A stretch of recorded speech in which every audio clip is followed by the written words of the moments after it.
Angélique Charpigny, bonjour. Bonjour. Merci d'être venue parmi nous sur les plateaux de Mon Bébé TV. Vous êtes psychomotricienne en centre de consultation, donc à Montreuil. À Montreuil. Et vous êtes membre donc de l'Association française des étudiants et professionnels en psychomotricité. Il commence à faire beau, c'est l'été, et donc je voudrais qu'on parle un petit peu des sorties avec bébé, des sorties au parc, des promenades, qu'on parle aussi même des vacances, et donc de l'intérêt de tout ça pour le développement de bébé, si c'est un intérêt, si c'est important. Voilà, donc sur le plan de la socialisation, sur le plan moteur, qu'est-ce qu'on pourrait dire des balades Alors, bon, ce qu'on peut dire déjà, c'est qu'il n'y a pas de contre-indication à sortir les enfants, dès tout petit. Avec un bob. Voilà. Avec un bob pendant l'été. Voilà, éviter le soleil direct et puis hydrater un maximum. Ouais. Mais il n'y a pas de contre-indication à se dire il fait trop chaud ou il est trop petit, etc. Non. L'enfant, dès tout petit, il peut sortir avec sa maman ou son papa. Tout de suite, quasiment Oui, pratiquement. Il faut choisir des moments adaptés à son rythme. Il ne faut pas, vouloir à tout prix de sortir à un moment où lui il a envie de manger ou de faire la sieste, ça c'est évident, mais enfin chaque parent a un petit peu cette intuition-là. Et puis ce qu'il faut aussi c'est s'organiser de manière à que ce ne soit pas une contrainte, surtout. Que les parents se disent pas bon il faut sortir, etc., que ça soit quelque chose qui se fasse plus naturellement en tout cas. Il faut avoir son temps. Voilà, prendre son temps, ça c'est hyper important. Et puis l'enfant se sentira bien. Et donc c'est ce qui fait, je dirais, l'intérêt de la promenade aussi. La promenade, qui dit promenade, dit détente, quand même. Voilà.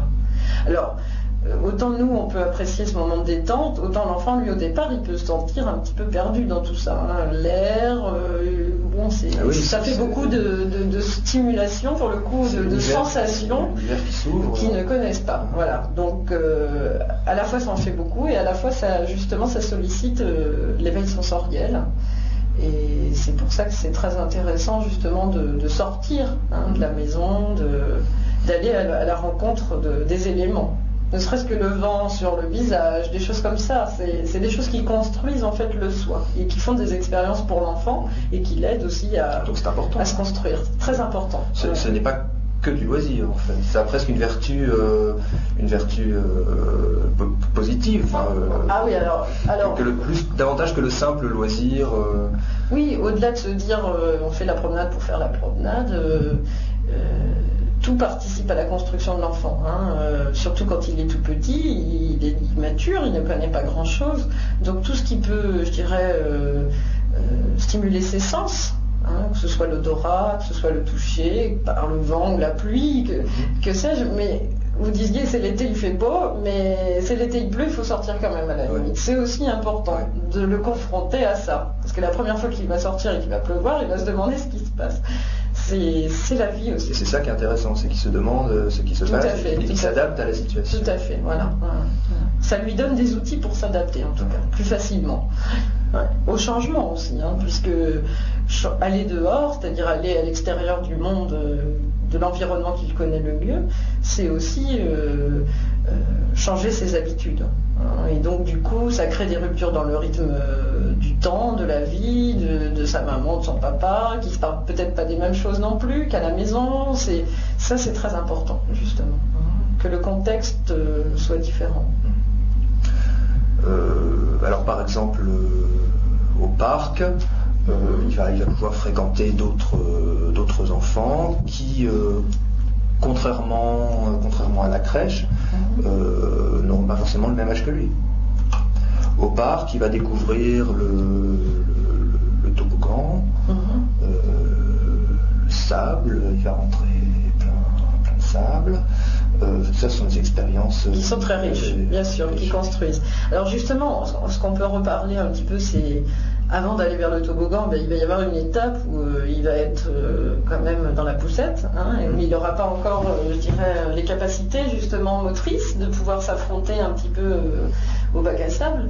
Et là, je crois que ce qui serait important, enfin ce qui peut être important, intéressant, c'est de proposer à l'enfant deux modes un petit peu de promenade. C'est-à-dire à la fois la promenade dans la poussette, où il est plutôt passif et il regarde passivement les choses, et puis pourquoi pas emmener dans son panier un plaid, un truc, et puis pouvoir s'allonger avec bébé par terre, ce serait autant profitable. Donc pourquoi pas alterner les deux. Avec la marche, effectivement, la rencontre vers les autres enfants va être capitale, puisque ça va être les premières fois où ils vont rencontrer leur père. À part si dans la famille il y a des connaissances, etc., ou s'ils sont déjà à la crèche, mais il y a des enfants qui sont gardés à la maison. Donc c'est un lieu en fait très intéressant où les enfants vont communiquer avec les moyens qu'ils ont à l'âge qu'ils ont. C'est-à-dire que nous, en tant qu'adultes, on a des moyens de communication beaucoup plus élaborés. Et justement, c'est très intéressant que l'enfant utilise en fait, à l'étape où il en est, les moyens de communication qu'il a, c'est-à-dire les regards, les approches, les retraits, les lancers du sable. C'est des choses, c'est comme ça qu'il peut communiquer à l'âge qu'il a. Et bon, l'adulte le prend pas toujours bien s'il se ramasse une petite une poignée de sable. Alors que les enfants entre eux, c'est quelque chose qu'ils reconnaissent en fait. C'est comme ça qu'ils vont communiquer. Vous parliez du bac à sable, effectivement, c'est un endroit très intéressant parce que c'est un sol qui est très différent du sol habituel, que ce soit à la maison ou quand on marche avec les chaussures sur les chemins.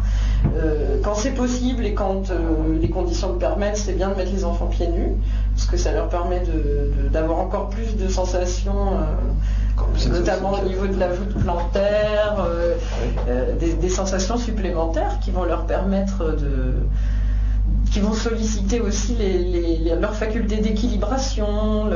En fait, il faut bien comprendre qu'au départ, chaque pas est une action avant que ce soit la marche.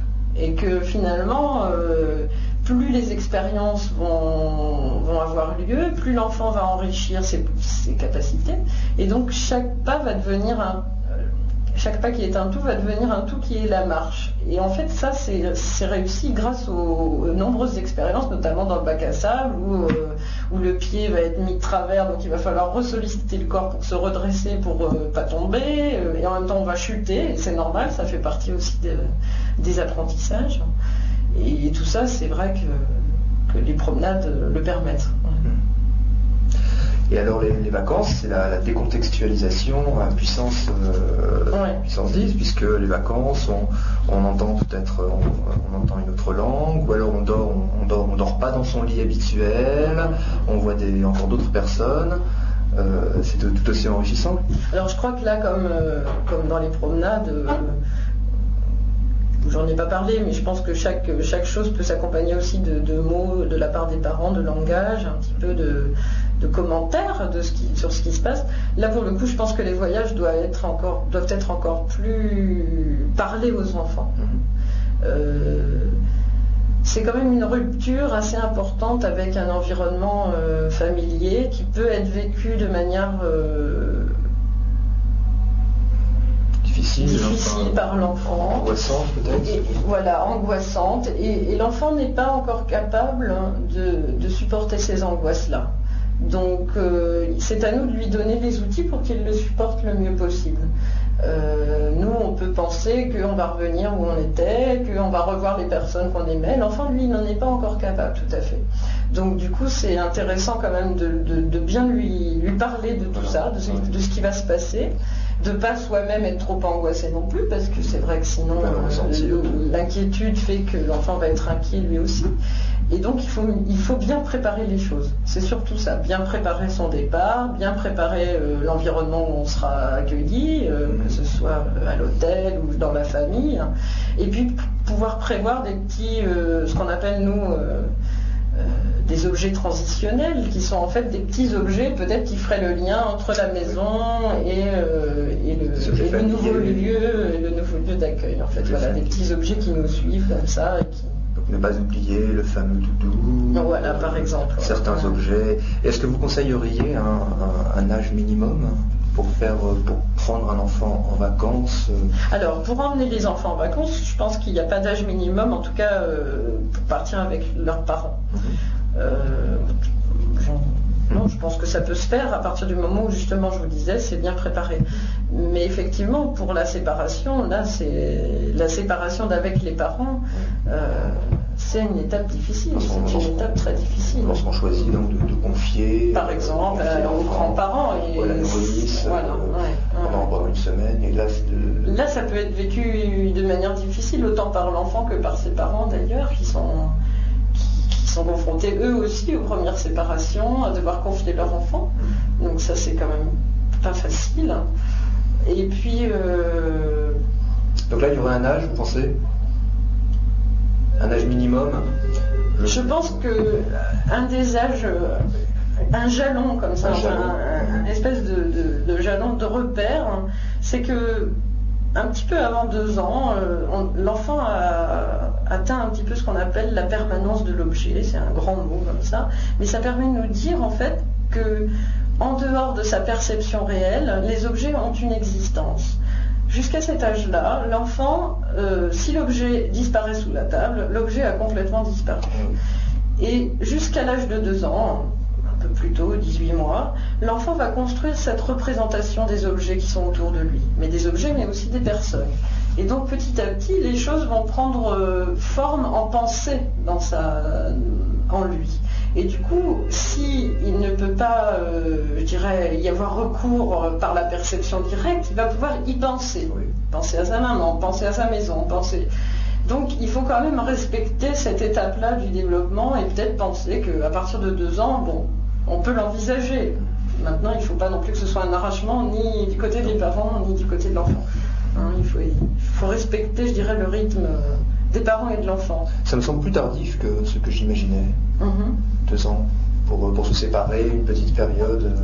Alors, c'est une étape, c'est un petit peu avant 2 ans, c'est plutôt 1 an et demi cette période-là.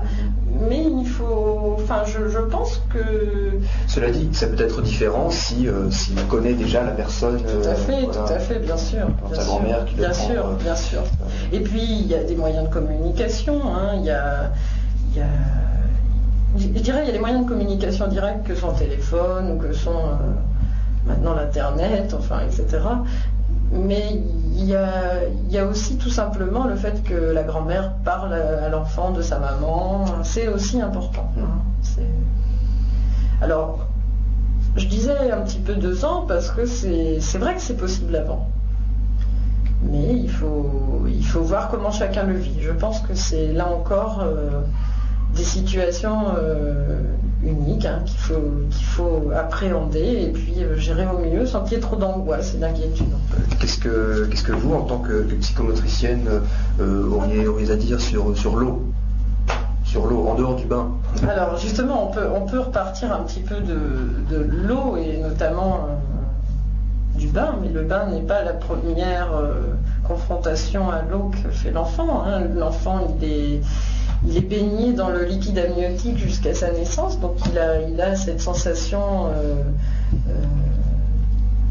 qu'il connaît bien, en fait, et qu'il revit chaque fois qu'il y a un bain, finalement. Cette sensation de l'eau sur le corps, elle est très importante pour l'enfant. Alors, il faut aussi que les parents le vivent bien. C'est toujours la même chose. Un parent qui aurait peur de l'eau va appréhender l'eau de manière difficile et du coup l'enfant aussi. Voilà, pas le transmettre, c'est pas génétique, mais effectivement l'inquiétude va faire qu'il y aura plus d'inquiétude. Donc l'eau est vraiment un élément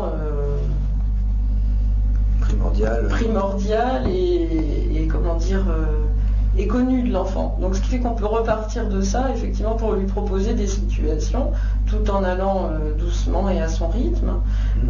Alors c'est vrai qu'il faut imaginer un petit peu la représentation du monde que peut se faire un petit. Une piscine, ça peut apparaître comme un monde immense déjà. Donc il faut y aller doucement. D'abord, je dirais, dans un portage corps à corps, allant progressivement dans l'eau, de papa à maman, mais très, très doucement. Et puis petit à petit, quand justement la marche sera possible, le laisser lui-même appréhender l'eau, à son rythme, en avançant dans l'eau, en pouvant reculer aussi, ça c'est quand même important. Et puis, je crois que ce qui est important de dire, c'est que l'eau participe à la construction de soi également. Ah oui. Tout ce qui, je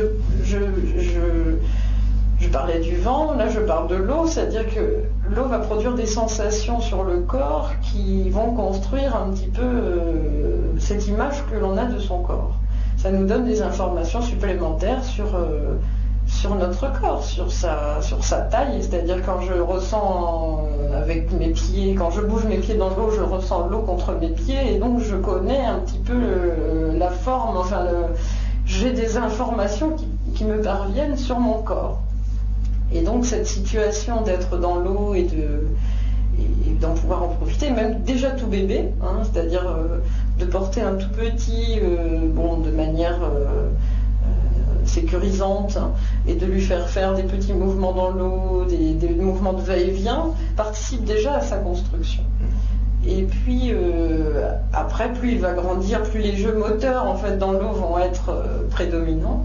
Donc il va falloir justement là, à ce moment-là, alterner des moments de détente et des moments de jeu où justement l'enfant pourra à la fois profiter de cet élément qui est un élément qui berce quand même, qui ne doit pas toujours être un élément excitatoire, qui doit pouvoir aussi être un élément de détente en fait, de rester également.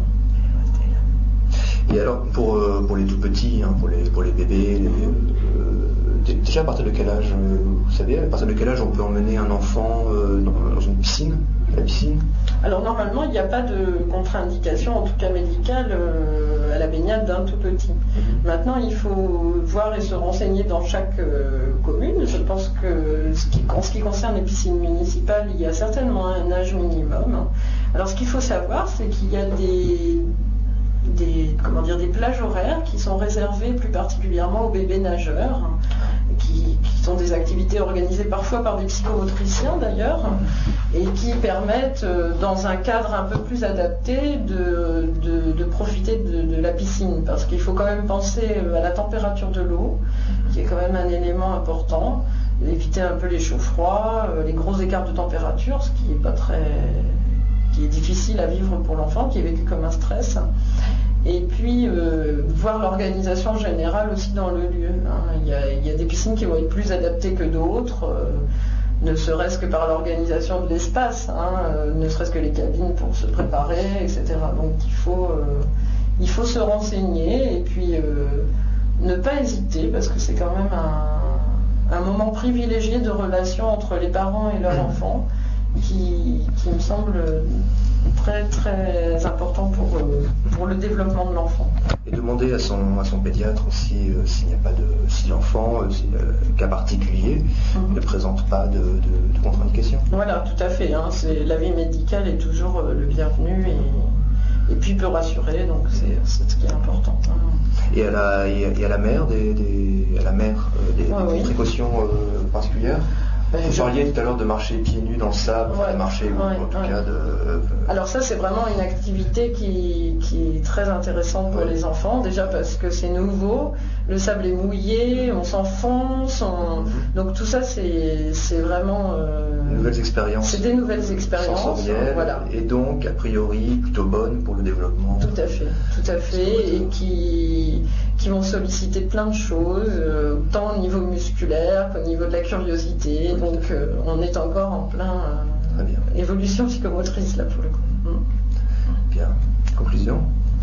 Je pense qu'en fait tout ça doit être accompagné un petit peu de langage. Je reviendrai un petit peu sur cette notion-là.